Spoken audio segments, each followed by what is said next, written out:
My name is John Cosmos, and this is the oral history interview assignment. This is Mike DeBrule. I'll be interviewing him, and I'll let him introduce himself. Thank you, John. Mike DeBrule. I live here in Aiken, South Carolina. For years and years, I've been involved in different political aspects of things, particularly growing up in the mountains of North Carolina, where my father was actively involved in politics, served 6 terms in the House of Representatives from the state of North Carolina and State House. And so from an early age, we were pretty much involved in some activity of a political nature. So I've always had it, and also got a degree in political science, University of North Carolina, a little plug for the Tar Heels there. Thank you for having me over today, John. You're welcome. Thanks for coming in, and perfect guy to do this. First question, we'll jump right to it since we have a 15-minute time limit. Number one, what was it like growing up with a father in politics? Well, the dad involved in politics, with my dad particularly, the entire family was involved in politics. That was back in the day, back in the mid-'60s, early 60s, when family was pretty much off limits for criticism and everything else, unlike what we see today. So the families were heavily involved. When I look back on it, and particularly since you asked me the question originally to think about, I learned a tremendous amount about ethical dealings, about serving a community, about what it's like to get along and interact with people, and how to interact with different levels of individuals regardless of their position and status in life for the good of the organization, the good of the people, and in this case, the good for the state of North Carolina. So I think on early practices, some of my business and political and other ethics were formed during that period of time because I hold my father in the highest regard for his dealings along those lines. He was always open and direct and never had a hidden agenda on things. You always knew what he was thinking and saying. Very good. And number two, how did your political views differ from your father's? Well, back in the day, they didn't differ too much. If they differed. Yeah, if they differed. They didn't differ too much because, you were certainly under the influence of the master at that time. Right. But he did teach us, my brother and I both, to think independently. And if we did disagree with him, to bring it forward and let him know. Now, that didn't mean we would always get our way or that he would agree with us, but we always had a say in the matter. And so I think that was the most important thing, even if we disagreed. Very good. And moving right along, were you involved in politics? I was somewhat involved in politics. I never officially ran for public office, although after my Air Force career, after I got out of the Air Force, I held a number of positions: president of Homeowners Association, president of professional organizations. I was a general manager of a company. So I think a lot of those formative years helped me in doing all of those things better. Yeah, for sure. Homeowners Association. That's right. And number four, what was the most interesting political campaign, in your opinion, in your lifetime? Well, I thought a lot about that, and I have to admit that I believe it was the Kennedy and Nixon presidential election for numbers of reasons.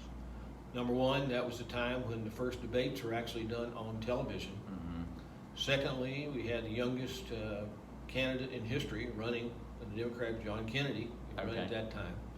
Richard Nixon had come up through the Senate everywhere, was relatively, I won't say unknown, but certainly was not as premier as he ended up being for numbers of reasons.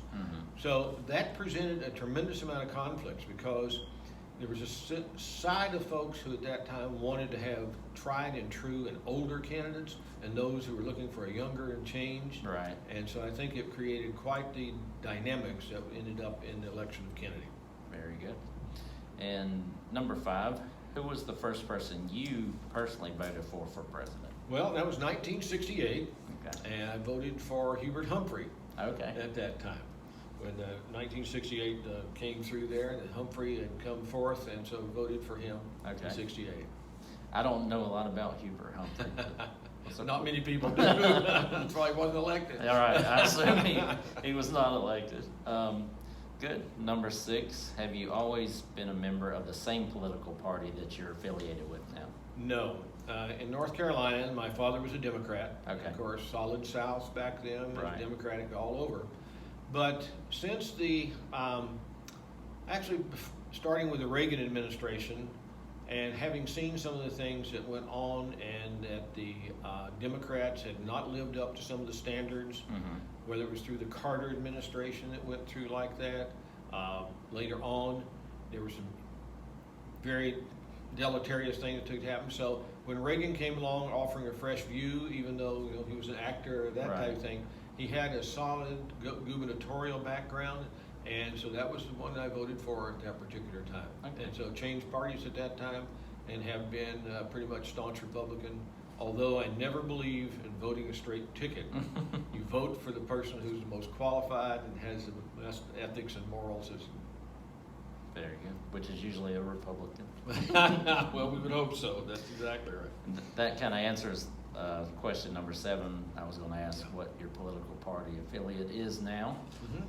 So we can move on to number 8. Yeah. And have you ever voted for an opposing political party? And that kind of, I don't know if back then, if you kind of answered it, but kind of didn't. Yeah. If you want to expound on that. No, that's true, because back during the Ford and the Carter days, did vote for Ford, unlike Jimmy Carter. Okay. So I think that was my first break of dealing in voting outside the Democratic Party lines. Okay, I was going to say, because Ford was a Republican, That's right? correct. He was. Carter Jimmy- was Democrat. He was Nixon's, wasn't he Nixon's vice president? He had been. Okay, That's okay, right. So, okay. yeah, but that was the first time that, and from that, I think I got an appreciation for learning to who the best candidate that's going to meet my expectations and those that I think would be best served for the business, for the country, and my family. Right, right. And moving on, which I may know the answer to this one, but number 9, the biggest political controversy of your lifetime that you've witnessed. This may surprise you. This Maybe I don't actually know. took place back in 1974. Okay. I was in the Air Force, and I was stationed in Minot, North Dakota. I'm in charge of personnel shop in Minot, North Dakota. Now, if you remember, 70, 68, 70, that was the Vietnam War. All right, right. I don't remember, but Okay, well, all right, for those of us who do, that was still going on, and tailing off. President Nixon at that time, which kind of soured me on things from there, authorized the repatriation of the draft dodgers who had fled across the border to Canada to avoid fighting in the war. okay. Now, having served in the military during that time, Mhm. being a Vietnam era veteran, that kind of thing, that was very difficult for me. We were ordered, since we were so close to the Canadian border, to repatriate 200 of the draft dodgers. Oh, wow, okay. I had an entire personnel shop that was manned with Vietnam veterans. And I worried severely about how it was going to affect them. But I have to tell you that our training, everything came through. They carried it off with the most professionalism, no animosity that was showing visibly. It could be. But that created a tremendous schism between the military and the government when that took place. Yeah. And that had been, of course, and went on after that for the rest of the phase downs. And that was at 74? That was 1974. Yep. I've never heard of that. Yep. Yeah, that would be tough. And the last question I want to ask you, briefly, your outlook on politics today, and maybe just Yes. kind of, where we're standing with the whole political. Yeah. Well, I have to tell you that my outlook on politics today is somewhat jaundiced because of the recent activities that we've seen within the last 5 to 6 years. And by that, I mean the Congress and everyone who's elected officials have become so polarized, and we have lost the art of debate, Oh, yeah. communication back and forth, respect for the other's opinion. And when you go back to when you're talking about the morality and the ethics and all that, I think that's part of it. When you do that, we're no longer willing to debate things openly, and if you disagree with me and I disagree with you, that's fine as far as I'm concerned. We can still be friends. Right. But today, it seems like you're either on or you're off, and there's nothing in between. Yeah. And I think we have got as a country have to get by that in order to reinstate our true political and democratic system if we're going to be successful going forward. We've got a lot of issues that are facing us today. We need a lot of people to become involved correctly in politics to move us forward from this point on. Yeah, yeah. Let's see how we're doing on time. Oh, we're right on.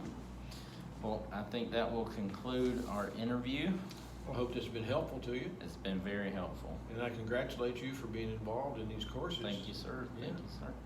Again, John Cosmos, Mike DeBrule. Mike DeBrule. I appreciate it. My Thank you, pleasure, sir. John. Thank you.